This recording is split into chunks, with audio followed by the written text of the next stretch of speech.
చనుమొనల confusion అంటే ఏమిటి? ఈ మధ్యకాలంలో చాలామంది చిన్నారులు తల్లులు ఎదుర్కొంటున్న పెద్ద సమస్య ఇది. ఇదంతా సీసాలతో పాలు పట్టడం వల్లే.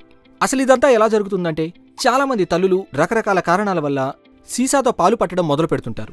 మొదట్లో కేవలం అప్పుడప్పుడు పడుతుంటారు, ఆ తర్వాత అదే అలవాటుగా మారిపోతుంది. అలా ఆ శిశువు సీసాతో పాలు తాగడానికి అలవాటు పడిపోతుంది. ఆ తల్లి తిరిగి స్తన్యం ఇచ్చినప్పుడు ఆ చిన్నారికి అసౌకర్యంగా అనిపిస్తుంది, లేదా ఎక్కువసేపు పాలు తాగదు, కేవలం సీసా పాలనే కోరుకుంటుంది.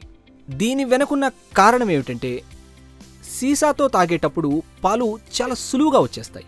కాబట్టి స్తన్యం నుంచి పాలు తాగడంతో పోలిస్తే ఆ చిన్నారి చేసే ప్రయత్నం తక్కువ.